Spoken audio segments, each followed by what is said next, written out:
سلامونه مې در واخلئ. را رسېدلی یم په سیډني کې یم. ملک صاحب را سره دی او صدر صاحب هم ګاډی پارک کوي راځي. دا بلو پوینټ روډ دی او دا هاربر برج دی. موږ بیګام دلته راغلي یو چونکې زه هارون جان ته ووایم چې دا برج هم بیا داسې وښیي. او زما د ولاګ مقصد هم دغه دی چې زه دلته کې یو خو دا ودانۍ دا خلک او دلته چې زموږ دا ښکلي ښکلي پښتانۍ لکه ملک صاحب شو صدر صاحب شو دیو دلته کې وختونه چې چا تېر کړي د هغو نه زه لږ لږ معلومات را واخلم. هغه معلومات د خپل ولاګ په ذریعه باندې خپلو پښتنو ته ورسوم. نو زما سره اوسئ.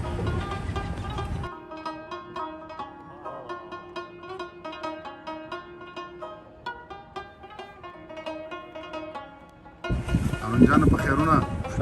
السلام علیکم. څنګه حال دی؟ څنګه ټیک سلام دین نه جوړ شوی دی اورې؟ او الله جل عرفاني په شانتې سلامونه کې خوب دی وکړو؟ خوب مې وکړ الله. ستړیا به د ورو کمه شي که نه؟ ورو کمه شي. سبا به د کنسرټ لپاره تیاری کوو. ریډي ورته انشاءالله هر څه راځئ ورته پښتو ته پکې هم راشي. او ټولو ملګرو ته بیا یو ځل بیا سلام وي. ستاسو خبره چې سلام دین درته جوړ شوی خو ډېر خوند اخلو. ډېر مزېدار دی او بیا تاسو سره د چکر کې ډېر خوندور چکر دی. دا لکه ډېر ښه فیل کوو. الله دې راته د ځینو تاریخي ځایونه دي او دغه ملګري په انشاءالله دې خلکو ډېر کار کړی دی. واقعي چې دوی موږ نه ډېر مخکې دي لاره را سره اوسئ. مهرباني. ملګرو دا وخت زه په بلو پوینټ خواوشا یم او صدر صاحب ننګیال علي چې زمونږ د صوابۍ د شاه منصور دی او د شاه منصور ذکر چې کېږي او نظار یوسفزی یاد نشي نو دا به زیاتی نظار یوسفزی اروا دې ښه دی. د هغه کار د هغه فکر د هغه ملګري چې څومره هم ما ویني هغوی ته د زما او د صدر صاحب سلامونه ور ورسېږي. نو دا مې غوښتل چې صدر صاحب او ملک صاحب دواړه را سره یو ځای شي. دغه خپل خواږه او قدرمن پښتانه مشران او ورو ورو بیا د دیو نه ګوره زه ډېرې زده کړې کوم په دې ولاګونو کې به زه د دیو نه دا چې زه څه خبرې کوم نو خوله به زما خو زده کړې به زما د دغې صدر صاحب او د ملک صاحب او د ارشاد او د رضوان او زمونږ د ملګرو نه به ما څه نه څه معلومات راغستي هغه به ستاسو سره شریکوم. را سره اوسئ. دا صدر صاحب دا د کوم ځای نه راځي؟ نه نه دا چې دا بورډ روان دی. دا بورډ د هلته وایي دلته کې د فیری سروسز دي. فیری سروسز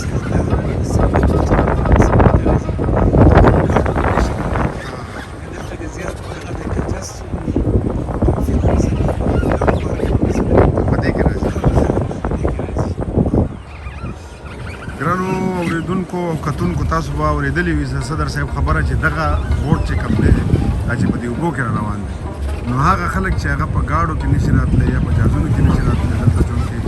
خلک ډېر ځي راځي نو دغه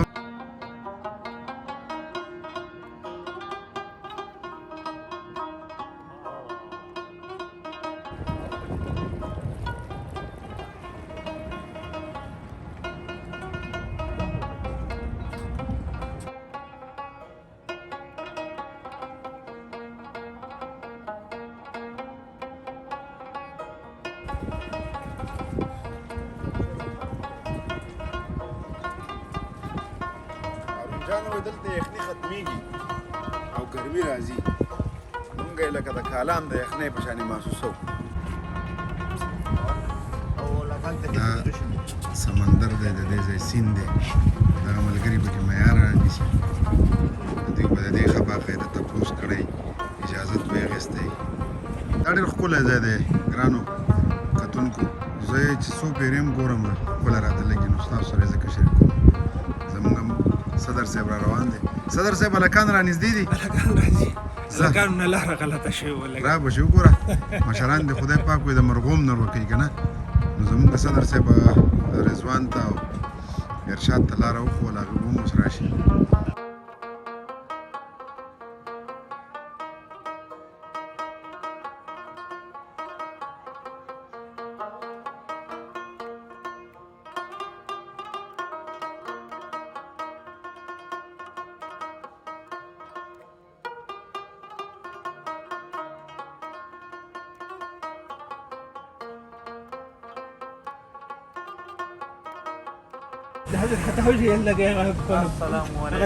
راځئ یار د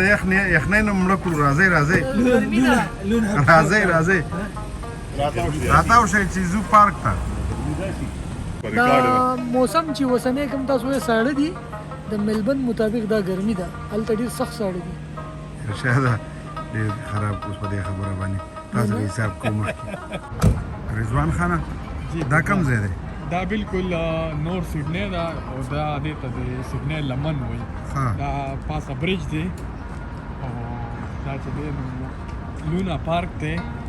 د سیډنی د وړو لپاره ډېر د انټرټینمنټ او ډېر دا شاته که نه دا ډېر مشهور لونا پارک دی دا پل دی په دې باندې ټرین هم دی ګاډي پې دي بس پې دی او واکینګ ټریک په دې باندې دا د ماشومانو پارک لونا پارک د کوم ځای نه شروع دی دا لونا پارک دغه انټري ده دا فیری سټیشن چې دلته د دې کشتو ټیکټونه میکټونه خلک اخلي پورې طرف ته چې څوک ځي دلته کې ټیکټ راواخلي اوس چونکې بند دی او بیا پورې هغه د دې سمندر هغې غاړې ته چې ځي نو هغه په دغه باندې سفر کولی شي دغه شانتې سټیشن یې زمونږ په سردریاب کې هم جوړېدی شي دغه شانتې خلک به راځي دغه شانتې بورډونه هم جوړېدی شي په فضاګټ کې کېدلی شي خو هغې له لږ شانتې د محنت ضرورت دی لږ شانتې وله د ذهن او د خلکو ضرورت دی چې همدغه شانتې وکړي لکه څنګه چې دا خلک خپل بزنسونه خپل کارونه مخ په وړاندې وړي تل صاحب ځان له ما به که نه پرېږدی ته مونږ سره نه ودرېږې که نه مه کوه لکه دا شی مه کوه ګوره اتل صاحب هغه برج د لاندې ولاړ دی د هاربر برج نه لاندې د اوپیرا هاوس مخامخ او په فیری سټیشن کې ولاړ او لونا پارک دا د ماشومانو د لوی هم دی د دې سره یم او زه باوري یم چې دا دومره ښکلي ښکلي ځایونه چې مونږ وینو که نه دغه اوبه دا په سوات کې هم شته دغه اوبه په نوښار کې هم شته که دغه شانتې فیری سټیشن د دې دپاره جوړ شي او خلک پکې سیل سپاټې هم کوي او پورې راپورې پکې اوړي راوړي هم نو زما په خیال خو به وطن ښکلی که دغه فضاګټ کې وشي که دا په کالام کې وشي که دا زمونږ په توربیله کې وشي که نه په هریپور کې وشي زمونږ چې دا څومره د سیندونو سلسلې دي په دې باندې که داسې فیری سټیشن یې جوړې شي نو دا به مونږ ته ګټه هم راکوي او سیلانیان به راځي زمونږ ملک به ورسره ښکلی کېږي په آسټرالیا کې چې کوم دی زما قربانه ملګري دا دی ارشاد دی او رضوان دی د دوی په دې جنګ دی یو وایي زه ښه تصویر وباسم بل وایي زه ښه تصویر وباسم تېر شو دې پارک ته ورځو صدر صاحب را روان دی صدر صاحب را سره کیپچر که ښه صدر صاحب ګاډی مو درو بخیر السلام علیکم راځئ ارشاد خان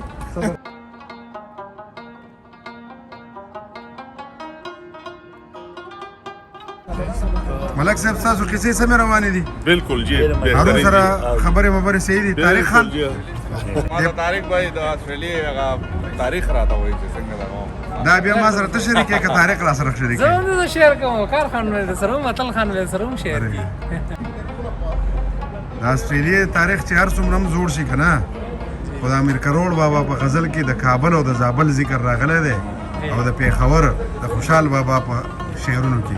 زما په خیال چې دې نه به زوړ نه وي که نه ملک صاحب به راته ووایي خو زه په دې تاریخي خبرو بیا وروستو خبرې کوو اوس ځئ چې زو دا پارک وګورو ښه صدر صاحب علي ننګیال د صوابۍ طارق زموږ د نوښار د دغه بچی د ملک صاحب زوی ملک صاحب زموږ د ټولو محترم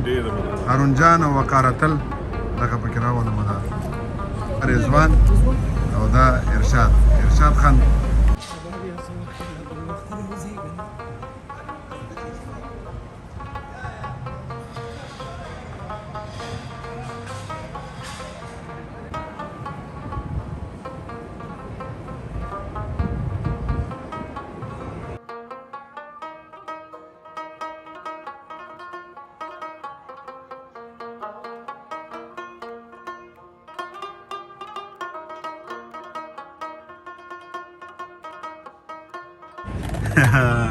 خپل رباب بټنګومه خپل کچکول وګرځومه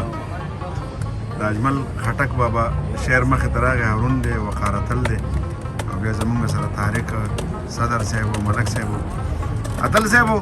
د رباب پکې لګا داسې نغمه نه راکې غوما جی غوما رباب چې دلته ونه بیا خو ما تنده نه سړي نه سړېږي که نه تنده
M8 ټنل په سیډني کې ټولو نه اوږد ټنل دی چې دا د ټولو نه اوږد دی وایي چې 8 کیلومترو پورې دی دا او دا نوی هم دی 8 میاشتې وشوې چې دا جوړ شوی او سټارټ شوی باران د 10 ورځې ورېږي نه مې غنم شته او نه د چا پته مې یم ښکلی باران ورېږي او دا نننی د اولې ورځې دا ولاګ چې دی دا به هم په دې ځای مونږ سر ته رسو په دې اخره کې درته دوکان ښیم بیا به سبا د خیره بل جوړو بل ورځ به بیا بل جوړو نو راسره اوسئ خدای دې وکړي چې زړه ستړي نه شئ زړه موړي نه شئ زه به کوشش کوم چې تاسو ته نوي نوي سره راوړم او د اسټرالیا چې څونه زه ګورم د تاسو هم وګورئ